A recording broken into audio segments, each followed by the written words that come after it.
bit about insulation. There's not really a lot that you can see, but there are really two types: the Batt insulation and the spray foam insulation.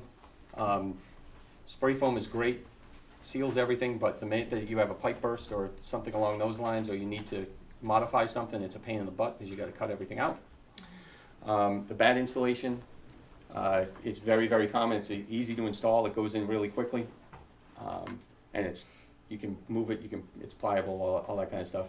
Biggest thing, again, we touched on it a little bit with the black mold. When the Batt insulation gets wet, it's all downhill from there.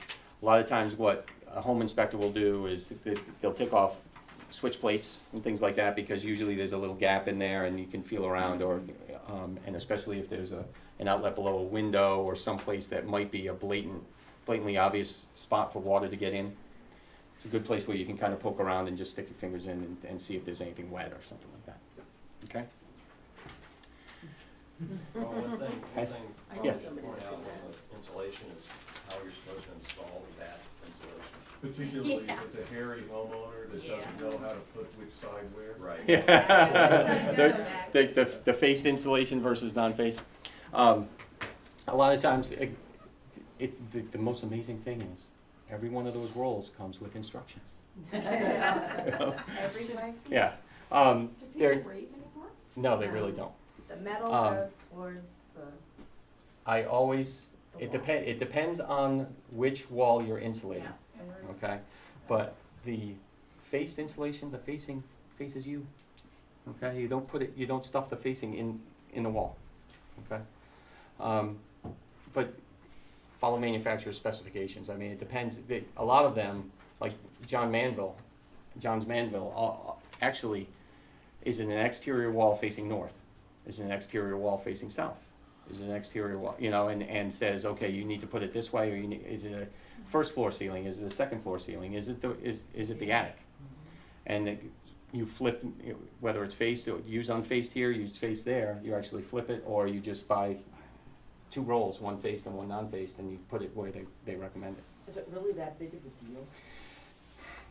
I don't know. You're still insulated. Yeah, I don't know. The biggest thing for me for the faced insulation is it looks nice, and I don't have to worry about my drywall guys mucking it up when they're putting drywall in and getting the fiberglass everywhere and the stuff getting, because if it's unfaced, all you're doing really is stuffing it in there, and every once in a while you'll have a strap that goes between the studs, just a little piece of metal. You can, you can put a vapor. I don't like the plastic, because again, it's supposed to be a vapor barrier. Now you're locking all that moisture right inside the wall. Most times, just drywall is fine, but that stuff. But with the face, if you're in the attic, when you're looking out and there's insulation and it has a face to it, should the facing be? Yes, you should be able to see the face. Yes, you should see the face. Yes, you should see the facing. And another thing, if you're up in the attic, you don't want any down in the eaves. You do not want insulation in there.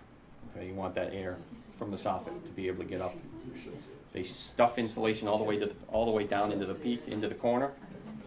Bad. Okay, yeah, that's what we'll go through that. Yeah. Okay. Good.